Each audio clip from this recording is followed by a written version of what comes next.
Hey guys, Net at Heart here, and I have brought to you guys today a new Let's Read. It's a fan comic called Space Baton. Now, you guys may be wondering, hey Sammy, weren't you gonna read HEXANE like you said you were, fucking 5 days ago? Well, I have a few things to say to that. Firstly, I got a new computer, so that's good. Everything's all good. For the past few days, I've been installing all the programs I need to install, even though it shouldn't take a few days. I could have done everything on one day, but it's just like, I'm taking my time. But either way, yeah, I have all the stuff on my new computer. Everything's transferred over. 2, I'm using OBS now and not XSplit. I think OBS probably will work better on this computer more than my old computer, and it looks like it probably will be better in general.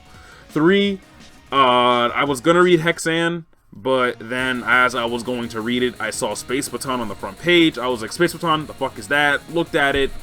You see the cover right there, in the right hand corner, right at the bottom. But yeah, it doesn't look that bad. Looks interesting. I'm curious to know what this is about, and I kind of want to read this over HEXANE, to be honest. So that's what I'm going to do. I'll read HEXANE later, but whatever. There's also a game called, I guess there's a prequel called Soda Boy, but someone already asked that question in the comics. That is a comics. The comment section, and the creator said, or I guess whoever Sandman is, I think that's the creator, I think. Who's the creator of this? Yeah, Sandman. Yeah, okay, yeah. Yeah, he said, don't worry, it's not necessary to know the game. So we are all good in that department. I will play the game later, probably sometime next week or something, but for now, I just want to read this. So let's just read this lore log and get this show on the road. Let me get some water first. Let me just...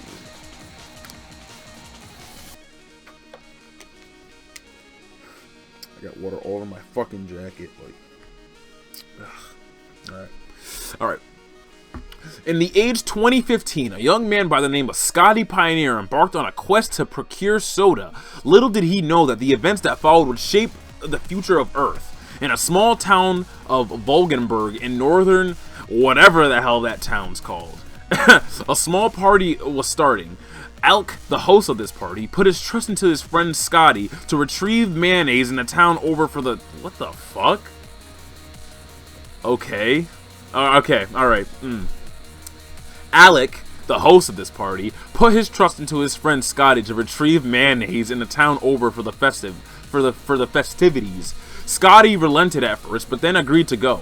With the assistance of his homosexual friend Stanley, Scotty learned how to defend himself against villainous creatures that he may encounter. Before heading out, Scotty stopped by his house and grabbed his faithful canine companion Doggle along for the journey.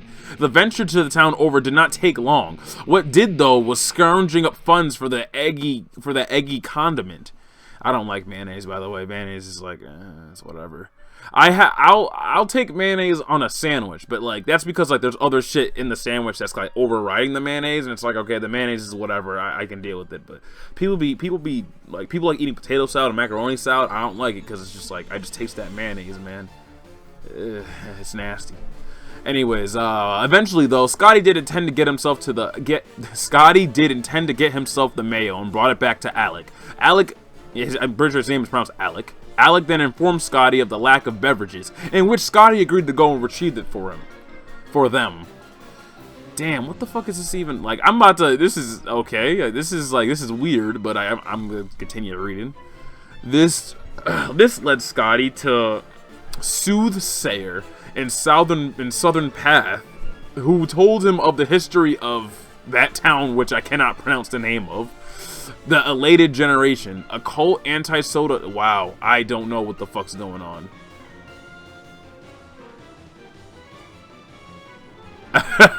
Like, is this actually lore? Like, okay, I'm gonna do that over, alright? I'm gonna do that shit over, okay. Actually, you know what? This is why editing's a thing. Let me just be quiet for a second.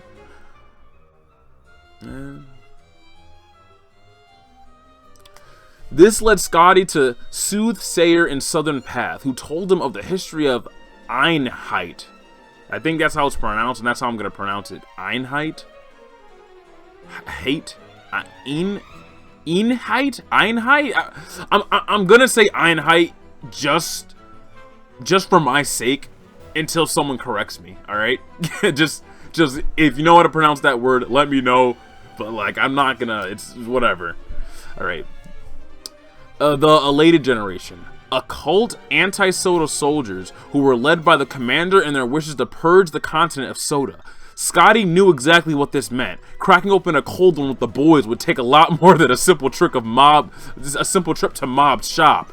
As the soothsayer began to speak about the location of the last cans of soda in Einheit, a group of anti-soda soldiers busted through the door. Scotty fought off one of them. However, the battle was a losing one, as one of the soldiers completed his task in murdering the soothsayer. This was an extreme setback for our hero. After the death of the soothsayer, the remaining soldiers made their escape. Scotty chased after them, finding himself at the Altar Caverns. Within the cave, Scotty finds himself face to face against the showdown between two anti-Soda soldiers and a mysterious blue-haired girl. The soldiers make claim that this woman has terrorized their cult for a time. The woman remarks back, calling out their horrible misdeeds and done across the country, and then she struck. From her hand casted a giant shard of ice, which found itself lodged inside one of the soldiers. The other, stranded in horror, shrieked, labeling the woman as a witch. Soon he ran off, leaving Scotty, Doggle, and the woman standing alone in the cave. The woman was surprised to see an onlooker of the events that previously transpired. In fear of the chance of that this bystander conspired with the cult, she attacked. Scotty and Doggle were left on their last legs against the witch. She soon realized that they in fact did not work with the other anti-Soda soldiers and allowed the duo to live. They continued their trek through the Altar Caverns. This is all to get soda, by the way. Like, even encountering legendary Altar Golem along the way. At the end, they find the cowardly anti-Soda soldier. Scotty decided to interrogate the man, including inquiring him about the witch and why he aligned himself with the cult. He claimed that the commander is thinking only of the betterment of humanity, as soda is innately harmful to humans. The witch is a well-known antagonist to the cult, as she has attacked other soldiers even when unprovoked. He also reveals that there are many other witches and warlocks, not just that one, or not just the one. Scotty ultimately decided to let the man go as he was cooperative. Exiting the cave, Scotty found himself in Fort Zabaro. Okay. He continued on after stopping by the inn in Breezy Hills, where the direct road to New Hoden City is blocked off. Instead, he takes a detour through Narrow Passage and Trek Grotto to Hoden Highway, which is a direct path to New Hoden City. What? Let's just keep on going. Forget it. To both Doggle and Scotty's surprise, they find the witch at the entrance of New Hoden City. After a minor banter between the two groups, the witch requested assistance to battle the cultists. Doggle questioned her quickness to ally with them. Her response summed up to her an inability to talk to people normally, as well as she needed the help. Scotty agreed, as he finds this as a chance to get some magic pussy. Their conversation gets cut off, however, by a red-haired man with a foreign accent. The man greets the unlikely group to the city, as well as introduces himself as Reyes, the CEO and the CEO of the SSA Corporation, a monolithic corporate business that looms over the city. The encounter is shortened due to the witch's short temper. She tells Scotty to meet up with her in the Mirage Desert when he's ready to finally introduce herself as... when he's finally ready and finally introduces herself as Valerie. Oh, okay, so the witch's name is Valerie. Okay, whatever. Upon the duo reaching the Mirage Desert, they come across a note signed by Valerie herself. It pointed them to the direction of the piece of the anti-Soda base and requested to meet her there. Scotty took the note and made his way through the relentless landscape. Eventually, Scotty finds the secret anti-Soda hideout. One of the men inside makes a comment about Valerie, as well as how they know that someone's conspiring with her. The soldier listening decided to go and tell the commander of the recent events. The other tells his two men to put the HQ on lockdown and make sure that no one enters. However, to his dismay, Scotty and Doggle were listening in on the conversation. The soldiers tell his men to ward off the two while he goes and makes an update to the whole intruders. The two soldiers were made quick work by Scotty and Doggle's teamwork. Both escaped, not before telling Scotty where the commander is expected to be held. Arshtown, okay. A town hidden within the crevices of the large Mount Monarch. Before leaving, Scotty wonders where Valerie may be. Doggo hypothesizes that she may be captured. Okay, so Doggo can talk. Scotty, not wanting to make any risks, rushes off to encounter the commander. However, this adventure proved to be more difficult than Scotty may have realized. To go across Dominion Roadway, the only way that bridges New Holden City and Hodel, they require a form of transportation. This brings Scotty to the car dealership. There, he finds out that he needs a driver's license to buy a car. A long wait at the DMV later, Scotty revives at the car dealership to procure a car.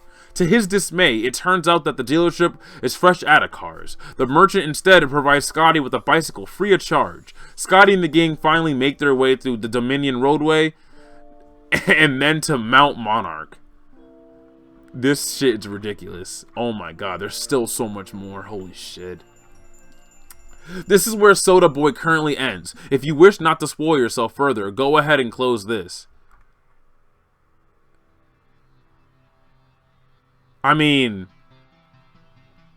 if I don't have to read this, I don't have to read this then. I'm not sure what that intro had to do with this story and about Soda, but I guess there's a space baton, and I guess there's spoilers to Soda Boy, so I'm not reading past that, and I'm just gonna get on with the story. I have no clue how long I've been reading that shit. 13 fucking minutes? Damn. Let's just begin, alright? Oh, look, okay, Prince, nice, nice. Alright, that's definitely that damn mouse from,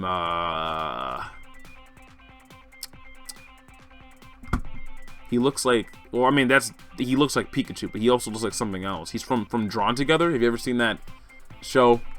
And if you haven't seen it, you know, you're not really missing out, I guess.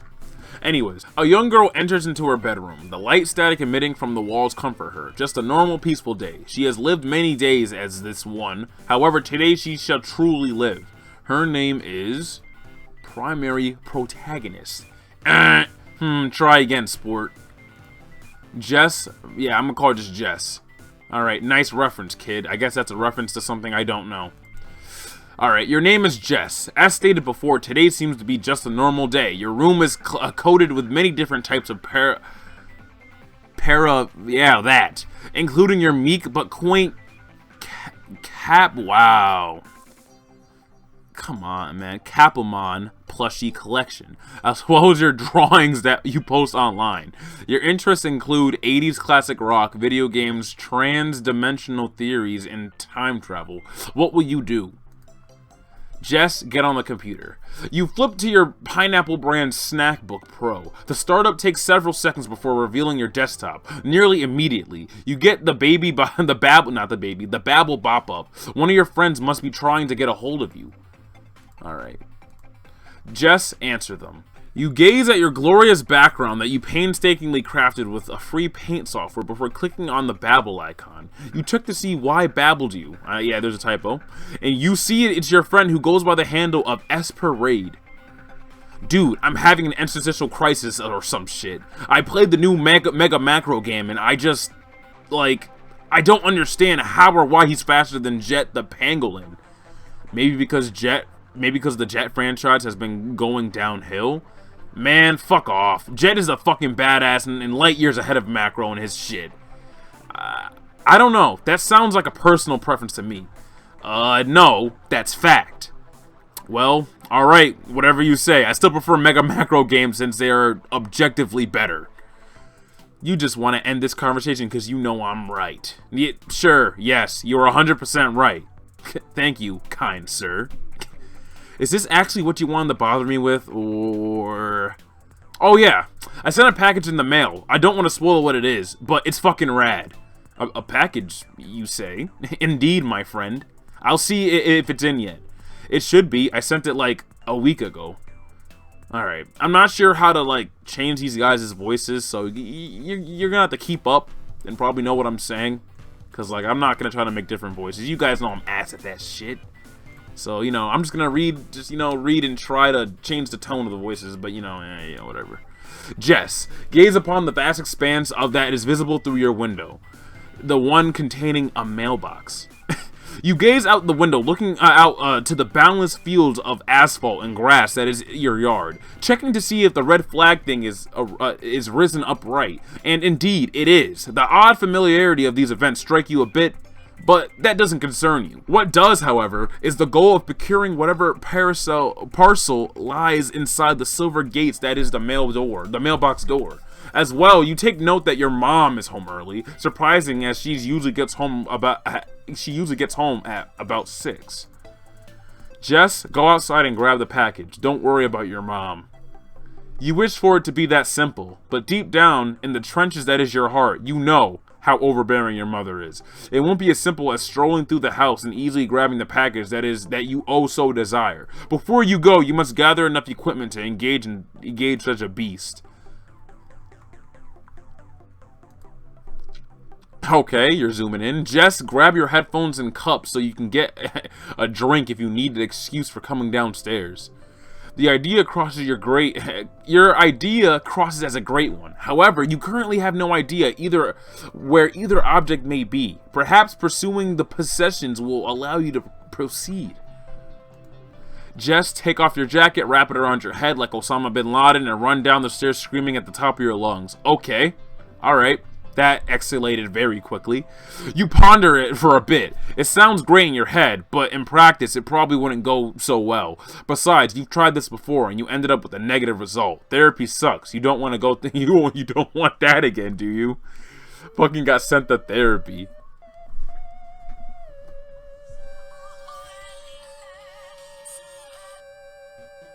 Hello? Jess, look in your closet for your Thundercat sword to protect yourself from your mom's onslaught of words. Thundercats? What association of words that form a phrase escaped? Wait. What association of words that form a phrase escaped from your mouth? You must be falsely referring to the infernal wolves.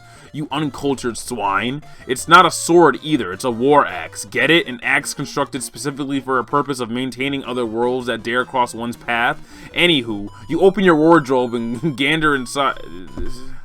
Yeah, gander. Yep, I got it right. And gander inside to view its contents. I thought I fucked up there for a second. I almost did. Sweet. Oh, proceed. Sweet loot! Inside the bottom drawer of your wardrobe, beside containing the useless junk that you will never need, it also contained your official Infernal Wolves war axe, completed with a speaker and mic that allow you to alter your voice and sound like the protagonist, Canis.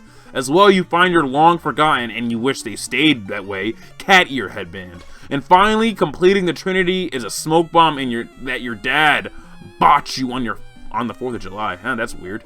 Just pull the tag and watch the smoke erupt. Were the words you finally remember him say. Too bad you were too scared at the time to actually do it. Alright. Jess, put on the cat ear headband and grab the axe and head downstairs. Despite your best judgment, you put on your old headband, your cat ear headband, and arm yourself with the plastic war axe. You think that about grabbing the smoke bomb, but it might not be necessary for this brief odyssey in your plan to embark on. Excuse me. Before you charge headlong through the gauntlet, perhaps looking around your room for a bit would be a good idea. Jess, look on top of your dresser. You turn yourself back around to meet the dresser. You forgot how tall it was compared to yourself. At the very top sits your old journal that you occasionally return to and a key that you don't know what opens. Why does everyone have a key? Like in any comic, I swear. I mean, I guess this is kind of like a Homestuck thing, but any webcomic, any comic that's like kind of, I don't know. It's just like, there's always a key that you don't know what it unlocks to. And it's just like who the hell is giving people keys that it's, oh, hey, son, here's a key. I'm not going to tell you what it opens, but here's a key anyways. Like, okay, dad or mom, thanks for giving me something I have no fucking use for. Like, I don't know. It's whatever. Just grab the chair and prop it up against the dresser. Use your desk chair.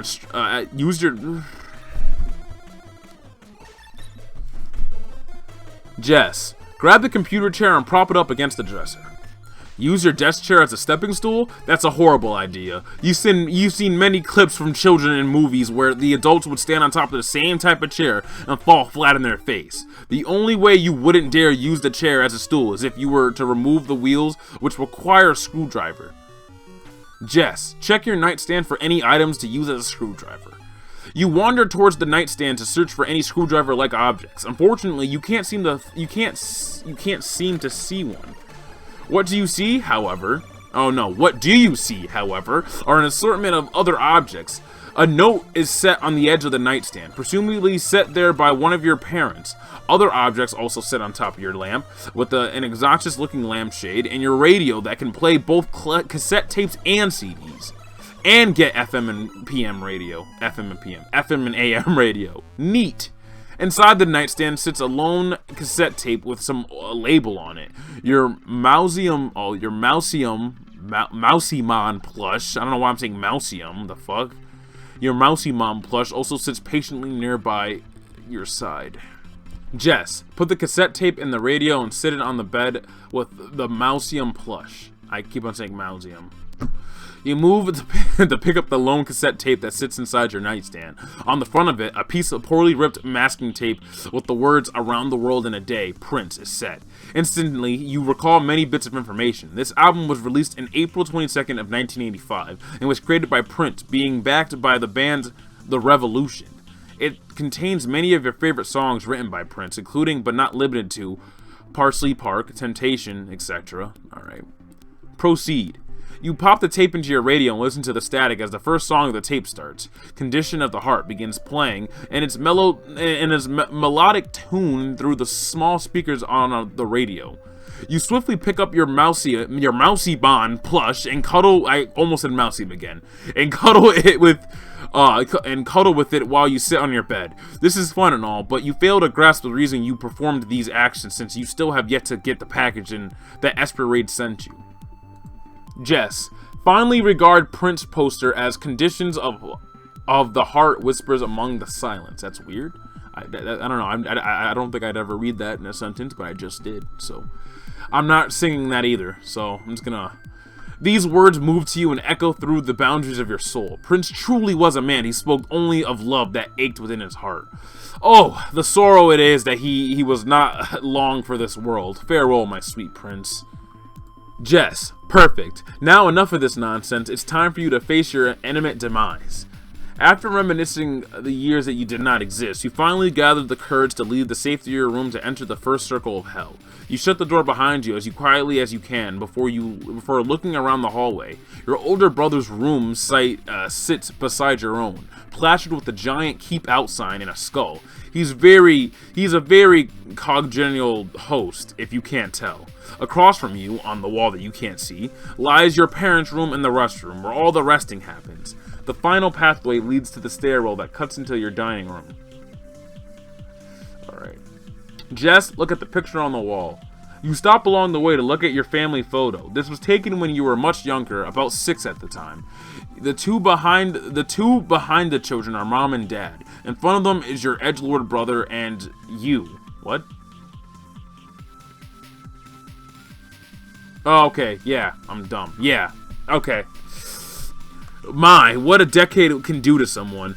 Odd as it sounds, no matter how many times you look at this photo, you always feel like something's missing. Yeah, there's someone right there. Yeah, look at that little shadow that's missing. They basically disregarded your son, or whatever, whoever the hell that is. Alright, so I've been recording for...